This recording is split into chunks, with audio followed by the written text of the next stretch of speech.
Teie emana, mis tunne teil on, et kui teie laps on üks sellest 2400, kes ei ole veel kuskile kooli sisse saanud?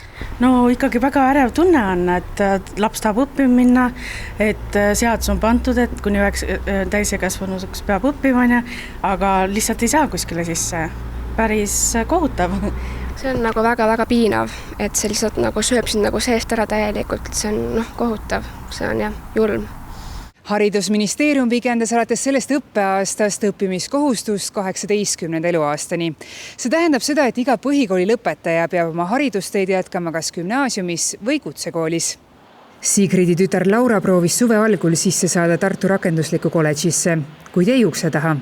Vokosse siia iluteenustesse, sinna ei saanud väga suur tunglemine õnneks, aga nüüd tuleb vaadata, et mis saab. Mis erialale sa nüüd lähed proovima? Ettevalmistavasse õppesse ja siis ehitustehnoloogia. Kuidas tundub, et tunned, et see on sinu eriala ehitustehnoloogia? Tegelikult ei ole.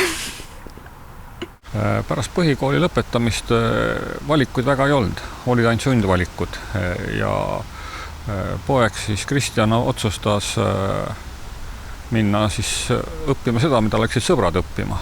Ütleb isa, kelle poeg ei läinud aastal Tartus gümnaasiumi kohast ilma ja oli sunnitud valima kutsekooli. Kõige olulisem punkt on see, et tal ei olnud motivatsiooni, kuna ta ei kavatsenud selle erialal mitte kunagi töötama hakata. Lõppes sellega, et tuli sealt ära ja soovib siis hiljem ikkagi gümnaasiumis minna.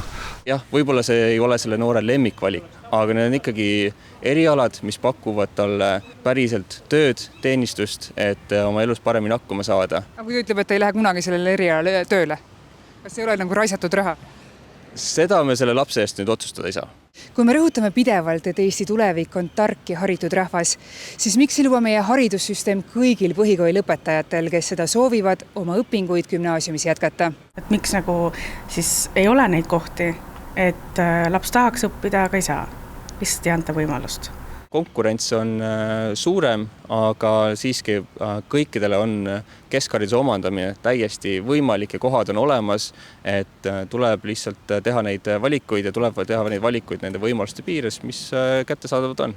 Aga kui valikut ei olegi võimalik teha, et on ainult sundvalikud ja näiteks käia Tartus Kuressaare ametikooli, siis tundub natukene väsitav.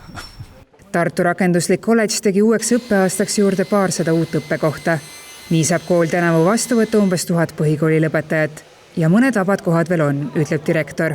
Hästi populaarne oli ilu- ja heaolu teenused, 7 avaldust kohale, IT, auto ja ka teist aastat juba natukene buumib on väga positiivne elekter.